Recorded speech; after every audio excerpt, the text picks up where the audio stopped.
Hey, what's up? It's Tom. Thanks for joining me today as we go over my portrait workflow using ON1 Photo RAW 2025.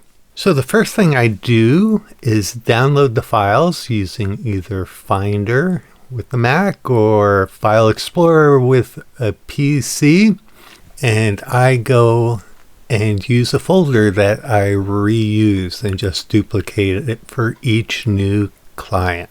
The photo shoot we're going to be working on today is from an Admire Management. They're located in the Phoenix metropolitan area, a talent agency, and we were working on a holiday promo video, and we were doing some photographs as well in a studio in Mesa, Arizona. It was a really neat studio. They had several different sets. Loved the purple one that we did with Brianna. So that folder that I use and duplicate inside are other folders as well. So I keep all my raw images in here. If there's any video footage, that would go there as well. If I took any images to use as backgrounds, things that are exported when I'm culling through all the images, ones that aren't going to be shown to the clients, I move here. For proofing purposes, I will make images for web galleries, and any images retouched I would put in that folder. You can download my folder structure for Windows or for Macs. I'll leave the links below, but this is what it would look like once I have duplicated it. I rename it with starting with the year, the month, and then the day. I've already worked on Brianna's images. She selected 34 different images, but I thought it would be great to walk you through and see how I do this using Kaeley's images. So if you take a look here, you'll see, say, image 2604, there is the RAW version and a JPEG version. I shoot both RAW and JPEG. My Canon RP allows it, and my Canon R5 also allows it. For this shoot, I was using my Canon RP with a 50mm 1.8 lens, a very budget-friendly setup that gives amazing results. We look at the sharpness, it's just a great setup. I was shooting this at ISO 100, 125 shutter speed, and f2.8, and you can see a very sharp image even at 2.8 with this budget-friendly setup. Give you a little idea on the lighting setup, I was using a Godox AD400 in a 36-inch octabox, and that was on camera left, lighting Kaeley in this direction. And as you can see on the other side was a whitish curtain, and that was giving bounce back into the shadow side. So just a simple one light setup for this set. I'm going to hit the letter G on my keyboard, get back into the grid mode. So the first thing I do is make sure that I group the RAW and JPEG images together. And you're probably asking why I bother shooting RAW and JPEGs. Why not just RAW, or why not just JPEGs? The reason I shoot both RAW and JPEG is for hopefully an easier workflow, because if my exposure is correct, I'm just going to use the JPEG images because I've already set the color profile on my camera, and for this one I'm using Canon's portrait profile, and I just love the colors of that straight out of the camera because I did do a custom white balance in the beginning. If we go to the not used cards, you can see that I took a expo disc shot and then set my white balance from there. So very happy with the colors because I did a custom white balance and I set the camera profile. So my JPEGs have all that color information baked in. If my exposure was off, I would want to go to the raw file. But you'll see how that changes if we take a look into it. All of a sudden, it shifted the color. So now we're seeing a raw camera profile compared to the color from the baked-in JPEG camera file that Canon gave us. So here we're getting Canon's colors, and with the raw one, we're getting an interpretation of the colors. I do have another video on camera profiles. I'll link that below. If all things are good and my JPEG is exposed properly, again, that's what I'm going to work with. So you see most of the shots are exposed very easy. She's not moving. I'm not moving my light around a whole bunch, but there were lots of sets and we were moving quickly and I wasn't metering between every set. So that is why I do shoot raw as well. So some of these were underexposed here. The first section of Brianna, there were some hot images. So if I was working on an image like this, I would not use the JPEG. I would use the raw and correct the image there. The reason the JPEG is a little darker than the raw is when I was making a web gallery, I corrected the JPEG a bit, darkened it down. So if we take a look at that in Develop, you can see I toned it down by half a stop. Again, it's too bright, and if we look at her arm, there is banding and just an overexposure that is really hard to correct on a JPEG image.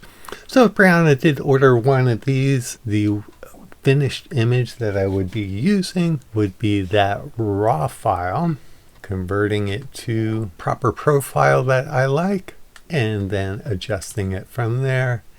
And now we can take it down over a stop and the skin tone is back looking natural compared to that banding that we see with the JPEG being corrected. So it's really hard to correct an overexposed JPEG. That is why I shoot raw as a backup. And probably adjust the shadows a little bit and work on that. But again, Brianna's images are already retouched and we're working on Kaeley's images. So first thing I do is group my raw and JPEG images. So we'll go up here to File, Group Raw plus JPEG, and now all we're seeing is the raw images.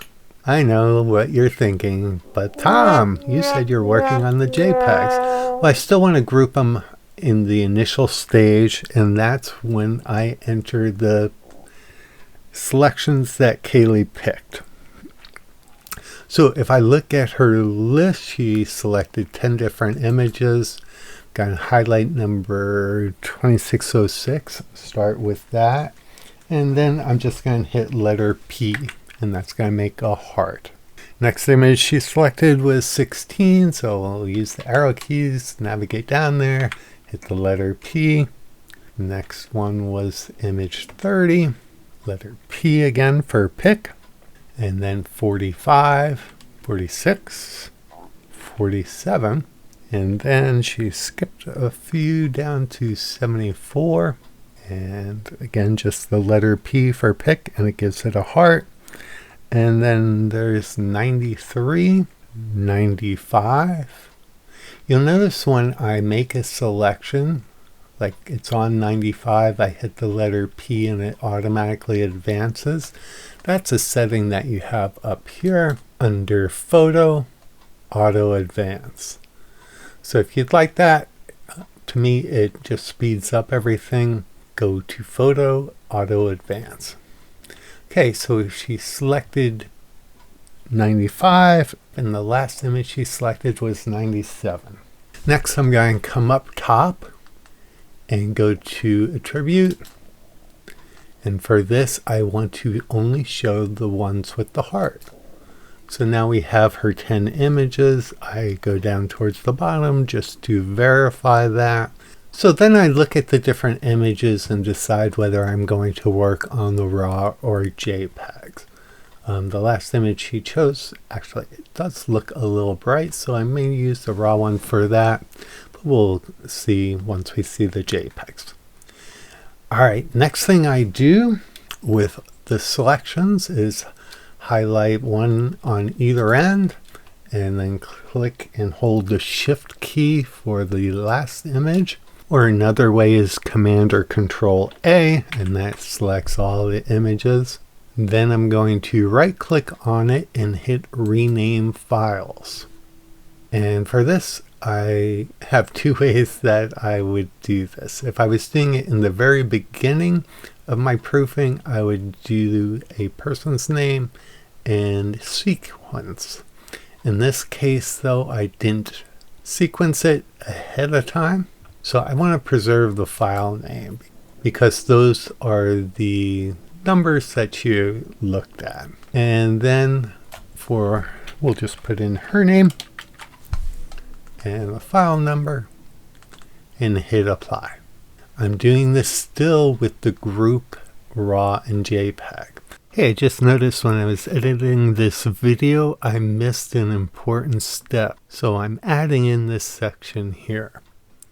To stay organized, I like to move all the images that were selected from the shoot into its own folder. I'm going to do Command or Control A, select all the images, right click and select Add Subfolder. I'm going to name it Kaeley, and I'm going to move the selected items into this subfolder. Hit OK. And now if we look in the upper left corner, we'll see there's a new folder named Kaeley. And if we click on that, all of her images are there. Now I'm going to ungroup them by going up to File, Group RAW plus JPEG. So you'll notice a couple things now that they're ungrouped. When I renamed the files, since they were grouped when I did that, it renamed both the RAW and the JPEG file names. Also, even though we hearted the RAW images, both the RAW and JPEG images have the hearts. So next thing I'm going to do is come up top and under Sort. Instead of by file name, I'm going to do File Type, and that keeps all the RAW images together, and then there are the JPEG images. And again, those are going to be the ones that I am going to work on. So I would just select the first one and hit the letter D, is using the zoom tool, and that's the letter Z, and then you can zoom in exactly wherever you click. So once the enhancements are done, for this it was mostly lightening the face ever so slightly and cropping to get out some distractions. For example, we look at this image and hit the letter C, you can see I kind of cropped off this bright white wall.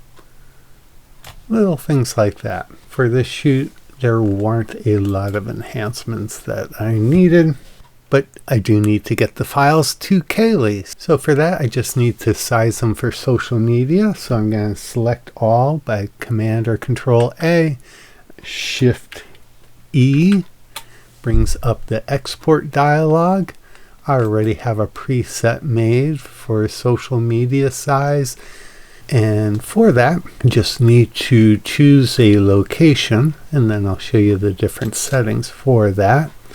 So I'm going to choose where I want to save it, and this will be under Exports. I already have Brianna's done.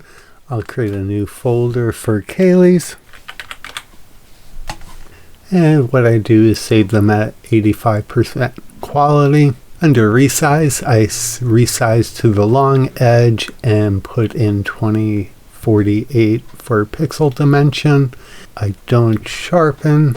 And for these, I'm not adding a watermark. So if I didn't already have a preset made, I would save this as a preset So then I'm going to hit export. And ON1 is going to export those 10 files.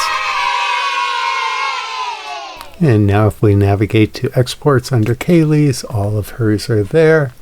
And they are all sized to the long side of 2048 pixels. So be sure to subscribe. I have lots of good tutorials coming out, all portrait based. We're also going to learn more about great lighting and how easy it can be to achieve that.